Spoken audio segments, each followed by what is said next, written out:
kerja sepatu dan sendal itu memang sangat berat sekali Mas Al. Karena apa? Kita harus belajar dulu, harus sekolah dulu di bidang sepatu dan sendal itu. Yang pertama di BEM-nya itu di Buceri Mas Al. Kita belajar di situ sampai 8 bulan. Terus selanjutnya saya bisa pindah ke tempat yang lain di Nevada, di Yongki Komaladi, begitu Mas Al. Oke Pak, jadi dari sebelum Bapak memulai usaha ini sempat bekerja dulu di bidang sepatu ya Pak? Bekerja dulu. Berapa lama Pak sebelumnya kalau boleh? Saya bekerja dulu itu hampir 22 tahun Mas Al. 22 tahun saya menggeluti di bidang sendal dan sepatu. Gini, saya cerita, ini saya awal cerita ya Mas Al ya. Santai-santai. Ya, Pak, santai itu. Biar ini. Awal saya kerja sepatu dan sendal itu, saya kerja sebagai mandor Yongki Komaladi. Di mandor Yongki Komaladi, Nevada, Pladio, saya pernah menggeluti jadi mandornya. Kalau di sini mandor lah ya. Terus saya ingin pulang kampung karena apa? Ilmu saya dari Jakarta itu saya bawa pulang ke kampung supaya mengurangi pengangguran gitu aja Mas.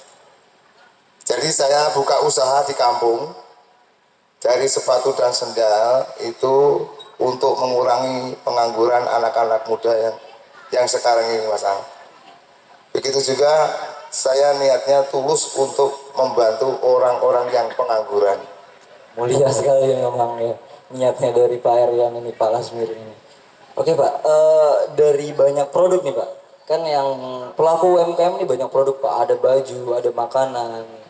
Karena memang sudah menggeluti sepatu itu makanya terjun ke sepatu. Atau memang dari awal memang sudah ingin sepatu Pak? Saya bisnis itu ya, ini menyangkut dengan bisnis ya. Menyangkut dengan bisnis yang saya gelutin itu sepatu memang dan sendal. Tapi bisnis saya itu alhamdulillah maju. Saya buka cabang lagi, mendirikan peternak ayam daging kapasitas 17.000 ayam.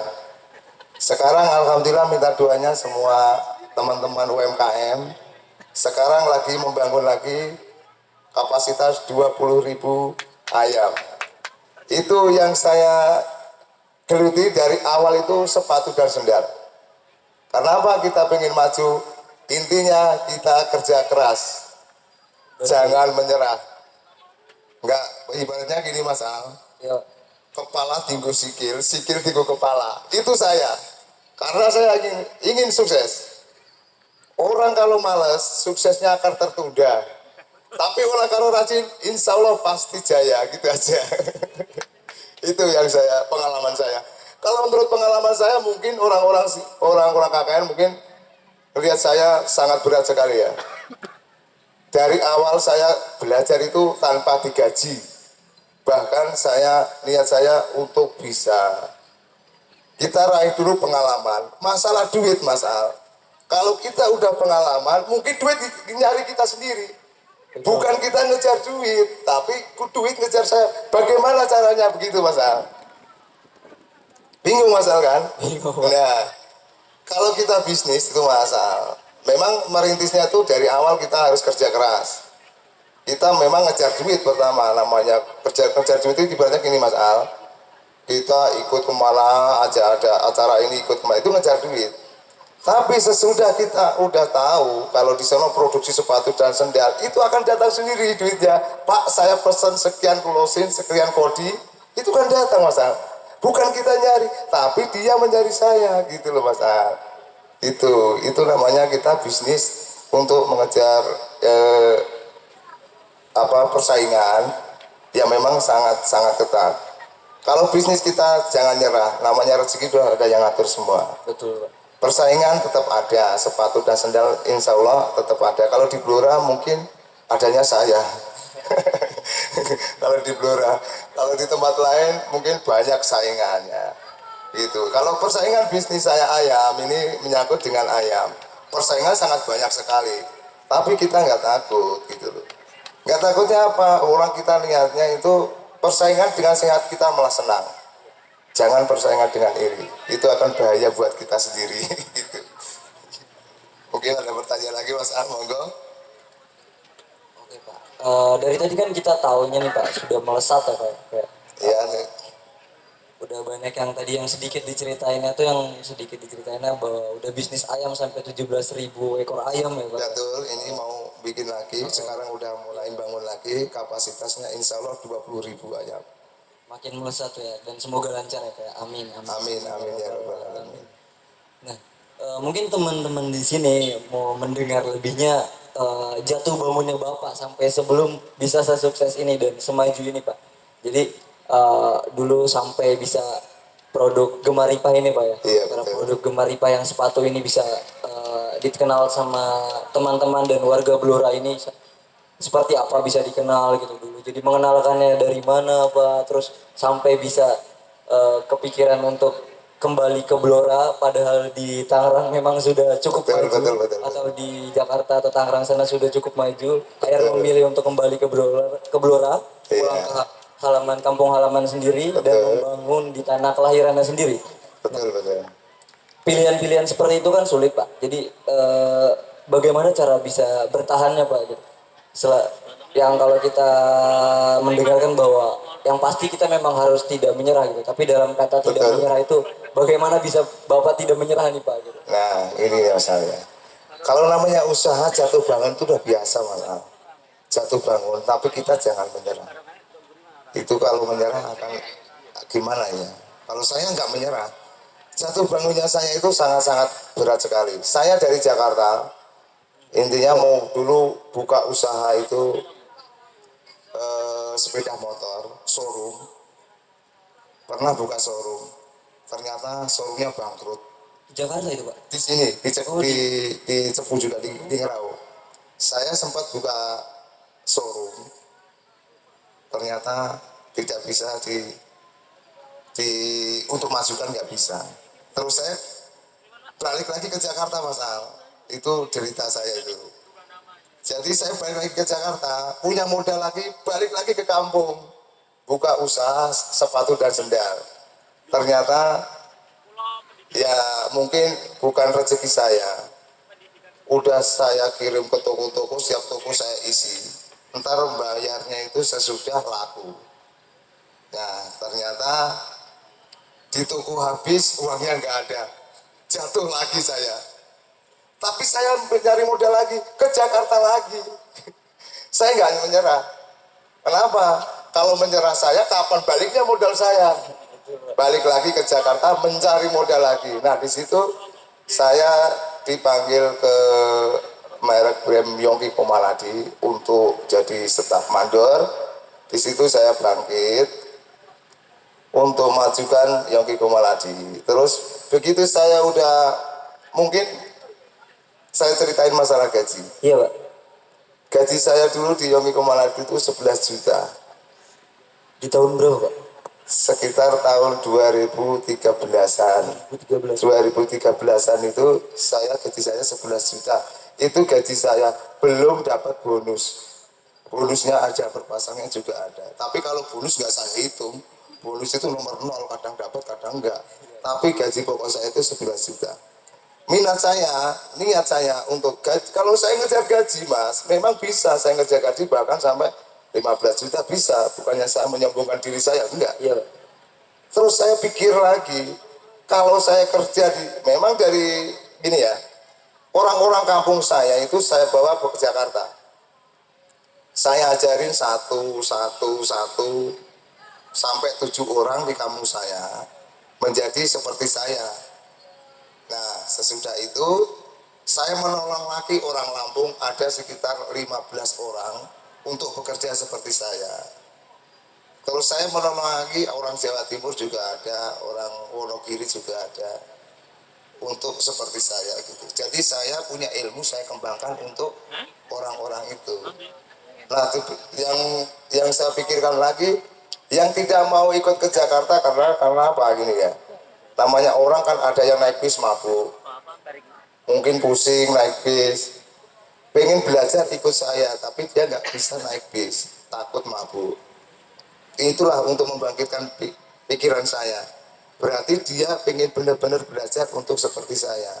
Saya mengundurkan diri dari Yongki Komaladi untuk mengembangkan usaha saya, untuk mengurangi pengangguran di kampung saya. Itu intinya itu, Mas Al. Jadi intinya saya tetap berusaha di kampung saya itu supaya orang-orang pengangguran itu bisa kerja dengan ikut saya. Ya sekarang saya kalau tanya karyawan saya, mungkin ya ada karyawan gitu, karyawan ayam, karyawan sendal, gitu. Jadi kan mengurangi pengangguran, Mas Al. Ya intinya kita masuknya itu ini bisnis, semua itu masuknya bisnis. Bisnis kalau kita gelutin seperti gini lah, kita kerja kalau kita nikmatin pasti akan hasilnya akan bagus. Tapi kerja seenak apapun tapi hati kita nggak cocok dengan kerjaan saya, nggak bakalan sukses. Seberat apapun kita kerja, tapi kalau kita nikmatin akan sukses, insya Allah sukses. Berat gitu Mas. Ya gitu.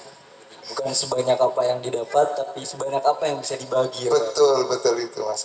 Betul. Jadi dari cerita Bapak tadi ya, mohon maaf Pak, tadi ada pengalaman bahwa pernah ditipu gitu Pak.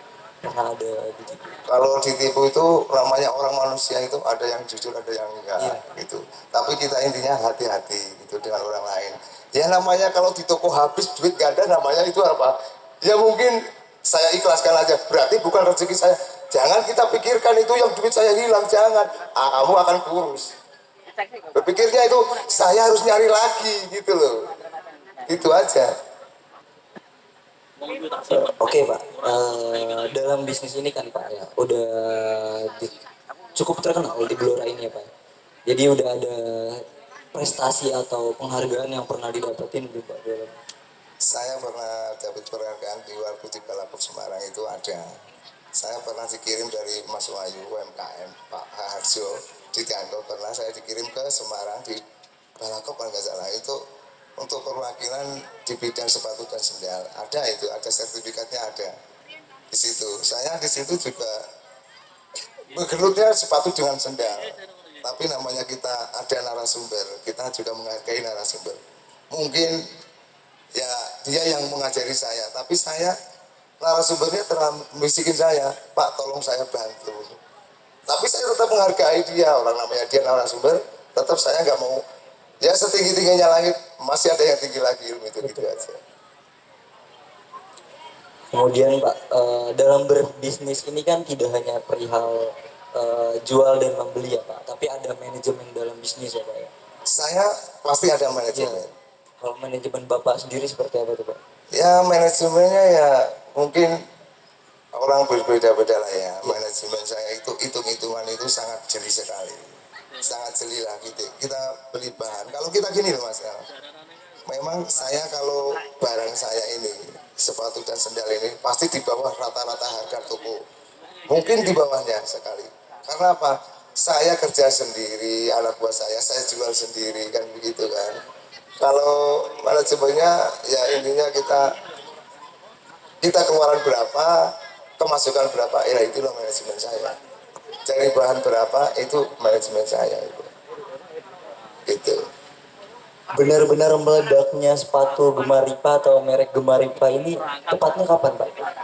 Tepatnya pembentukan Gemaripa ini. Meledaknya Pak, meledaknya. Meledaknya itu Terkenalnya. sebelum corona Mas ya, sebelum corona jujur. Corona. Sebelum corona itu saya tahun 2018, terus corona itu ya agak seret lah namanya corona.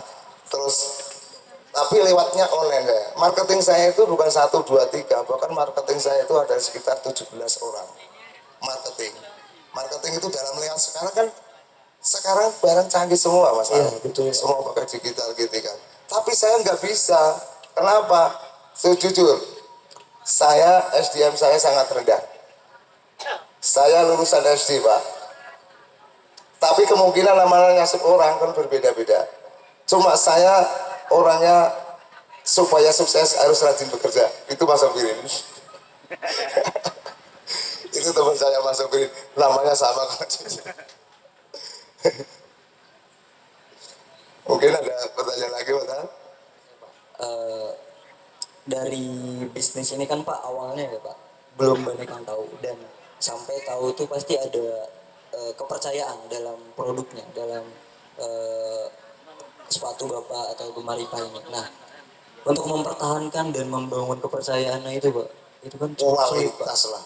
Yus kualitas itu. Kualitas nomor satu ya Yo Pak. nomor satu kualitas. Lah saya kira tuku sepatu Mas Al. Oh tinggal pakai 2 hari jebol. Ya berarti ya, nggak maju lah saya. Di Blora hancur lah. Wah produksi Blora dipakai 2 hari 1 minggu jebol, malu lah Blora. Saya juga malu apa bikinnya. Itu. Yang dibawa karena nama Blora juga. Nama Blora juga. Karena apa? Apa sepatu UMKM itu kan termasuk dari Blora unggulan gitulah Mas Al. Nggak ada saingannya. Ada saingan teman saya juga ada gitu. Tapi kita saling menghormati. Kita saling mensupport. Jadi kamu harus apa harus maju, saya ikut maju. Mulai sepatu ini dari tahun 2000. Saya berdiri sepatu itu dari tahun 91. Oh sepatu. Sepatu menggeluti belajar sepatu. 90 91 saya belajar sepatu. 2018 saya pulang kampung, itu berapa tahun? 22 tahun saya menggeluti sampai sekarang 2023 itu berapa tahun gitu. Pernah sempet Pak nggak ada pemasukan dari yang semenjak keluar dari perusahaan itu Pak, terus balik ke kampung halaman? Pernah Mas. Pernah. Namanya usaha itu pernah aja. Saya sempat pulang kampung itu berpikirnya gitu, terus saya jual kemana produk saya kan gitu kan. Itu dia Pak. Nah terus saya diperkenalkan Mas Wahyu dari di Danrop itu, dimasukkan grup UMKM. Jadi saya masuk UMKM, terus disitulah kan namanya getok keluar lewat HP, terus akhirnya saya boleh nggak ikut jualan itu gitu. Akhirnya ada yang banyak sekali pesanan, banyak. Memang marketing saya itu saya bilang kan tadi 17 orang itu. Kalau kita sehari satu aja, jangan banyak-banyak Mas. Satu aja sehari, kalau 17 itu udah 17 orang, 17 pasang loh gitu. Jadi kita ini bisnis itu jangan muluk-muluk banget. Kita standar, yang penting ada kemasukan, gitu aja inti saya. Nah kemajuan dari sepatu, majunya sepatu, makanya sesukses apapun saya, tapi nggak mungkin saya tinggalkan itu sepatu. Begitu Mas Al. Karena mulai majunya dari situ ya. Iya itu. Sesukses apapun, saya nggak mungkin saya tinggalkan itu sepatu dan sendal. Mungkin orang-orang bicara banyak. Orang ayamnya aja banyak kok masih kerja aja sepatu gitu. Itu biarin orang berkata begitu. Yang penting saya tetap berusaha. Nggak mungkin saya tinggalkan itu. Dari awal kita kerja sepatu, suksesnya dari sepatu, nggak mungkin saya tinggalkan. Itu Mas. Iya Mas, terima kasih Mas. Diminum dulu Pak. Iya, terima kasih Mas. Terima kasih. Dalam berbisnis kan Pak, apalagi ya sekarang apa ya, semenjak zaman yang peralihan dari corona ya Pak ya, dari pandemi kan Pak, Betul. pasti ada lika-likunya kan Pak. Sebelum peralihan sekarang di saat pandemi itu Pak, untuk mempertahankan, untuk tetap bertahan nih Gemari Pak, untuk tetap dikenal nih, waktu itu gimana Pak? Ya semua itu kan saya bilang, kalau saya masuk digital, masuk apa-apa itu kurang bisa. Itu semua marketing saya yang bisa. Saya cuma dari pesanan dari marketing, Pak bikinin model ini itu. Jadi mungkin marketing saya juga sampai sempat sambat lah nama barang kok sepi gitu. Ya, saya juga ikut sepi. Marketing saya pasti pengusahanya juga ikut sepi gitu. Itu ya. Nah kalau sekarang nih Pak, walaupun sudah maju kan pasti ada aja kendala Pak. Pasti ada. Semua itu orang ada Mas Al. Kendala terberat nih Pak, sekarang mulai dari kendala yang terberat dulu Pak. Kendala terberat sekarang dalam menggeluti sepatu nih Pak, apa yang menjadi tantangannya Pak, kendalanya? Kendala terberat itu kita mau ngasih harga mahal, modelnya susah, itu aja. Mau saya kasih harga tinggi, mungkin nggak bisa saya, nggak bisa ngasih harga tinggi. Kalau modelnya saya bisa bikin, tapi kerjanya lama, itu yang saya beratin itu situ. Begitu. Total ada berapa karyawan Pak sekarang? Ada sepatu? 3 saya, Ada 3. Ada 3 ya. Iya, kalau di sepatu ada 3. Kalau di Yang ayam Pak? ayam sekarang ada 5. Kalau sekarang bangun ya ada sekitar 12 orang gitu. Sama yang kandang satu lagi itu. Iya Mas Al. Terima. Kandangnya itu baru dibangun sekarang Pak. Baru mulai udah 1 minggu ini saya mulai bangun lagi. Yang satu udah produksi, yang satu membangun lagi. Itu ya intinya dari sepatu sendal kita bangkit terus bikin kandang gitu Mas. Gitu. Nah kan Pak, ini kan dalam bazar kayak gini ya Pak ya, banyak yang pelaku UMKM, banyak mungkin dari kita juga melihatnya berkacanya bahwa kita orang-orang berkaca bahwa UMKM di sini untuk berjualan Pak. Betul. Kalau dari sudut pandang sebagai pelaku UMKM Pak, dari kacamatanya UMKM Pak, tujuan bazar di sini Bapak untuk memang berjualan atau ada memang eh, pandangan lain Pak? Pandangan saya memang saya satu untuk berjualan, kedua supaya orang-orang tuh belum tentu mengenal produksi saya, seluruh di Blora itu belum mengenal, yang mengenal Mas Sofirin itu pasti mengenal produksi saya itu. Saya ikut bazar karena satu pengen jualan, kedua pengen mengenalkan produk saya. Karena orang-orang belum tentu mengenal semua Mas. Yang mengenal itu yang megang yang ikut di grup apa gimana ketok tular. Apa benar kan di Kedung Tuban ada produksi sepatu di sendal kan gitu. Nah saya ikutin bazar dimanapun saya ikutin. Karena apa? Saya pengen mengenalkan produk saya. Mikir laku nggak laku itu pikiran belakang bagi saya. Yang penting saya kenalkan. Nah untuk perkenalan itu otomatis Mas saya nggak bisa bantu jualan. Itu udah poin bagi saya. Otomatis dia menghubungin saya. Bahkan ada yang Mas saya pulaan, bahasa pulaan nggak belanja di tempat Mas bisa miring nggak harganya, saya mau buka toko, itu poin buat saya. Jadi mengenalkan produk saya. Kalau semua orang jualan pengennya laku Mas, tapi kalau saya produk itu harus dikenal masyarakat, khususnya begitu. Kalau udah dikenal mungkin orang ini produksi dari Kedung Tuban udah hafal Gemah Ripah gitu. Begitu. Oke Pak. Selanjutnya nih Pak, tetap ada kan Pak pesaing-pesaing nih. Apalagi kan sudah terkenal juga di Blora Pak. Kalau pesaing itu tetap ada atau memang Bapak Yang pasti sendiri? ada Mas. Namanya di Blora itu nggak mungkin produksi Ya. dari saya aja. Produksi dari Magetan juga ada, dari Bandung juga ada gitu. Nah, buat menanggapi pesaing-pesaing seperti itu Pak tuh, biar tetap eksis nih Pak Bapak. Ya saya nggak takut lah, saya bahasa ini nggak takut. Nggak takutnya apa? Kalau kualitas saya kita jaga, insya Allah pasti akan laku gitu loh Mas.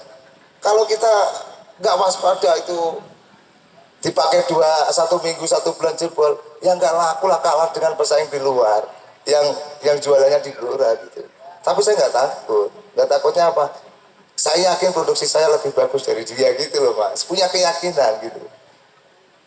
Betul Pak ya. Jadi kita memang harus punya keyakinan yang tangguh ya, Betul Mas. buat apalagi untuk berbisnis ya Pak ya. Betul. Oke Pak. Terus kemudian nih Pak, dalam usaha sepatu ini kan nggak mudah ya Pak, ya. Banyak halangan dan terjalan ya, dalam membangunnya Pak ya. Betul. Jadi yang tadi kan sebelumnya sempat dari tahun 91 mungkin dari teman-teman dan para hadirin juga tadi belum sempat mendengar, sempat bekerja di mana aja Pak, mungkin bisa diceritakan gitu kan Pak. Saya bekerjanya yang pertama belajar itu di Yongki Kumar, ada di Buceri Mas. Buceri, terus saya pindah lagi PT lagi yang mereknya Cuci Vera, terus pindah lagi gini loh Mas. Kamu mungkin Mas Al belum tahu ya. Kalau bekerja begitu tuh nggak harus pakai lamaran, kita bekerja pakai proposal, pakai lamaran tuh enggak Mas. Bahkan yang intinya orang yang bisa memimpin itu, yang bisa membuat sepatu dan sendal kerjanya bagus, itu dicari bos-bos. Bahkan kita itu dibeli, suruh kerja di sana kamu, umpamanya. Saya umpamanya kerja di Bujeri, gaji sekian. Udah kamu kerja di tempat saya gaji sekian, ini bonus kamu sekian gitu. Jadi kita nggak usah pakai lamaran kerja itu, mungkin yang kita jual itu pengalaman saya, bukan titel saya gitu loh. Itu berarti merantau Pak awalnya, merantau. Saya merantau di Jakarta ya itu sampai 22 tahun saya. Dari tahun 91. 91 itu pulang-pulang 2018. Merantau umur berapa ya? Saya namanya gini loh Mas, ini cerita ya. Iya Pak, cerita santai aja. Saya itu mau keluar sekolah SD Mas, masuk sekolah ke SMP, lihat ibu saya kan namanya orang nggak mampu, orang nggak punya, terus saya mikir, orang bayar SPPT itu hanya 1.000 bahkan 500 atau berapa itu saya lupa. Itu rambutnya sampai berodol mas ibu saya itu, emak saya itu. Jadi saya mikir umur 15 tahun saya pengen bantu ibu saya bagaimana gitu. Terus saya merantau mas itu. Merantau awal-awalnya saya nggak taruh sepatu, nggak jualan bakso bakwan yang di Pikul. Itu saya merantau pertamanya. Terus kedua itu saya namanya kerja itu berat ya, tapi saya gelutin. Terus saya pindah lagi ke pertukangan, seminggu digaji 5.000. Gue digaji. Itu tahun sekitar tahun 90-an, 91, iya tahun segitulah. Terus saya ditolong orang Tasikmalaya itu untuk belajar sepatu dan sendal itu. Nggak dibayar mas, saya mau pulang kampung nggak tahu alamatnya, pulangnya kemana, saya nggak tahu. Pertama di bawah suruh jualan bakso, saya pulang kampung, terus ke Jakarta lagi, dibawa orang Tasik, saya nggak tahu alamatnya itu di mana gitu. Saya mau pulang kampung nggak tahu jalannya. Itu makanya saya nekat. Karena apa? Oh ini masa depan yang bagus bagi saya. Terus saya nekat untuk belajar sepatu sendal itu. Di Pujeri itu. Itu saya 8 bulan sekolah. Karena apa? Ada yang 3 tahun belum lulus, ada yang 4 tahun belum lulus. Saya kenapa kok sampai 8 bulan lulus? Karena saya rajin bekerja. Waktu tidur itu hanya 2 jam bagi saya. Selama 8 bulan hanya 2 jam saya. Saya kerja mulai jam 6 ya. Jam 6 pagi. Jam 6 pagi itu kerja. Sampai jam 4 habis sholat subuh tidur. Jam 5, 6 bangun lagi kerja lagi sampai segitu. Selama 8 bulan saya tekad bekerja. Mungkin orang-orang ini wah aneh banget ya gitu. Kerja sampai dikejar begitu. Karena apa? Saya ingin bisa. Saya lihat teman saya, kamu di sini udah berapa tahun? Saya udah tahun belum bisa, belum lulus. Gitu, makanya saya disebut anak ajaib itu umur saya 15 tahun saya udah bisa bekerja itu. Paling termuda saya kerja di sepatu paling termuda saya orang dari Blora gitu. Setelah 8 bulan itu pindah atau gimana Pak? Setelah 8 bulan kita terpindah, kita cari kerjaan. Bahkan kan kita belum dikenal orang itu kerjaan dulu sendiri, ngelamar ke tempat lain, lamar lagi gitu. Mungkin belum ada lowongan. Nah, ngelamarnya itu mas, saya juga ini ya, mau naik bis takut bingung, jalan kaki mas. Jalan kaki itu kalau nggak salah 11 kilo saya jalan kaki ngelamar untuk bekerja. Nah, mungkin orang-orang nggak percaya dengan kehidupan saya. Saya kalau naik bis turun di mana? Cuma saya dikasih alamat mas, ini alamat ini kamu Soka jembatan 3 dari Grogol ke jembatan 3 itu berapa kilo mas? Jalan kaki saya lewat Grogol jembatan 3, jembatan 2, jembatan 3 itu jalan kaki saya. Karena apa? Mau naik bis takut hilang, saya takut bingung turun di mana. Makanya saya dikasih alamat, itu ya penderitaan yang sangat berat. Itu habis hujan, banjir. Saya nggak punya tas mas, pakai kresek. Itu Lamarannya dikeresekin berarti Pak, di plastik. perabotan itu dikeresekin, perabotan kayak peso, gege, palu itu digesek, bukan pakai tas. Orang yang punya tas. Begitu lulus saya itu udah keluar sendiri. Begitu lulus saya diluluskan, kamu harus cari kerjaan sendiri itu. Saya nekat cari kerja sendiri. Cuma ada yang ngasih tahu, kamu kesana tuh ada yang membutuhkan tukang sepatu gitu, saya ngelamar. Nah, pertama ngelamar di Cilambar mas, di Cilambar itu saya kerja kan namanya baru bisa kan rajin banget ya, rajin banget pengennya kerja aja dapat duit. Nah ternyata yang saingan saya itu nggak terima karena apa, ganggu tidur dia, kan tidurnya di mes, di bengkel gitu kan ya, ganggu dia. Saya suruh dikeluarin lah saya, karena apa, saya terlalu rajin untuk ganggu saya terus dia kerjanya gitu. Itu awal-awalnya itu saya juga orangnya terus dikasih alamat lagi, kamu mau nggak kerja di tempat lain, ini saya kasih alamat. Nah, dianterin juga enggak, tapi saya nekat. Ini alamatnya gimana? Ini alamatnya mana? Kamu kalau naik bis naik ini turun di sini. Wah, kalau naik bis saya nggak bisa. Saya nanya daerah jembatan Tiga Soka itu mana ya? Gitu. Mungkin ada yang tahu lah jembatan Tiga Roko Soka itu pada tahu. Saya di sana itu jalan kaki. Takut naik bis saya. Tapi sempat itu ya udah punya duit, soalnya udah pernah kerja gitu loh. Tapi masih bingung saya naik bisnya itu gimana, mau pulang kampung aja belum tahu kok. Pulang kampung itu saya belum tahu. Memang yang saya itu, saya sebelum sukses nggak mau pulang kampung. Gitu. Dari Cilambar itu Pak, dari kan Cilambar terus dikeluarkan, terus kemana tuh Pak? Ke Soka, jembatan 3. Oh, jembatan. Nah, jembatan 3 itu kan ada yang tahu kerjaan saya kan bagus, mungkin ada yang menilai bagus. Ditawarin kerja lagi di Tangerang, di Pasar Kemis. Di Pasar Kemis. Iya, itu saya ditawarin suruh megang PT Wijaya Usaha Prima. PT itu malah tanpa lamaran saya. Di situ ekspor kita kerja. Nah, disitulah kita bangkitnya gitu. Ada di PT itu saya ditawarin kerja, kamu saya beli sekian untuk bekerja di sini, siap apa enggak saya siap. Nah, yang keduanya saya dekat saudara-saudara saya semua di situ. Di situ baru saya tahu alamat, tahu ini gitu. Bisa pulang kampung saya. Akhirnya Pak, alhamdulillah ya. Betul. Bisa pulang kampung ya. Terus habis dari itu baru ke Yongki Pak, ke Yongki Komaladi. Nah, di situ saya kan habis krisis moneter itu. Oh. Krisis moneter itu kan pulang kampung juga. Itu kan gulung tikar semua perusahaan-perusahaan Mas. Tahun 98 mungkin sampai belum lahir ya. Belum Pak. Nah, itu krisis moneter saya udah di Jakarta. Pulang kampung Mas. Pulang kampung terus saya pabriknya itu tutup. Pulang kampung.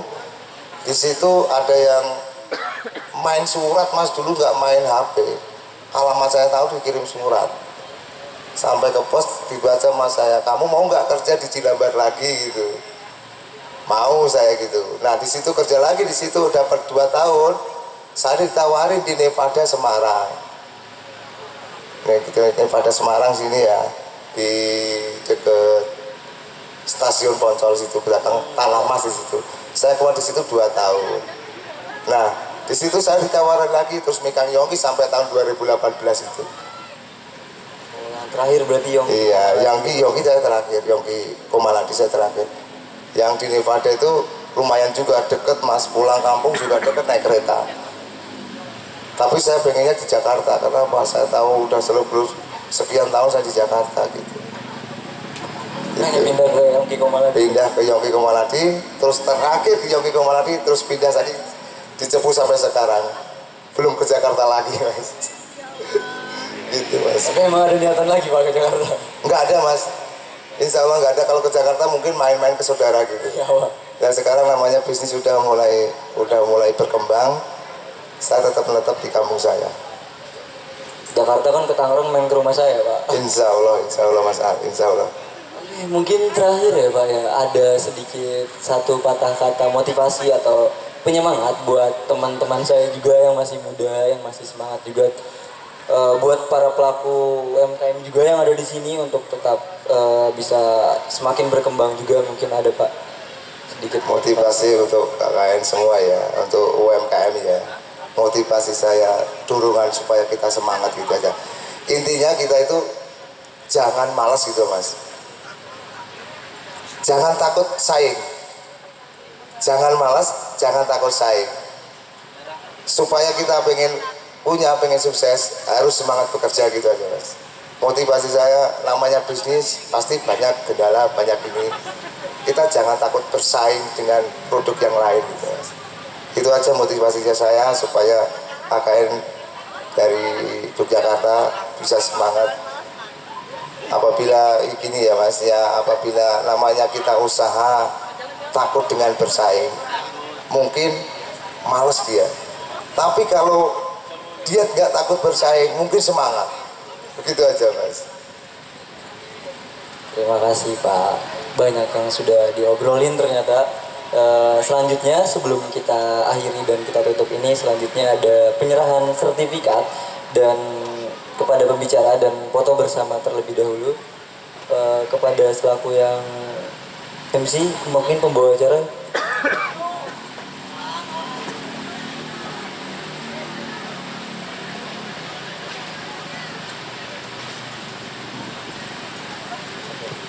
Sekalian ditutup. Oke, akhirnya kita telah sampai pada sesi terakhir kita dalam penutupan kita ini bincang asik selama 30 menit. Sudah banyak yang kita obrolkan, sudah banyak yang kita bicarakan. Semoga walaupun kurang lebih yang saya rasa memang tidak cukup untuk mengulik kisah dan suka dukanya dalam perjalanan Pak Lasmirin ini, Pak Aryan ini untuk membangun produknya itu Gemar IPA, tapi saya rasa bahwa 30 menit ini semoga dapat bermanfaat tapinya bagi semua, bagi teman-teman saya yang teman-teman KKN saya yang masih muda juga, yang masih punya semangat membara, dan terlebih bagi pelaku UMKM di Blora.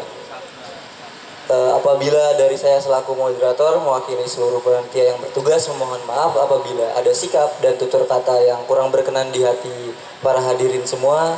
Sekian dari saya, terima kasih. Wassalamualaikum warahmatullahi wabarakatuh.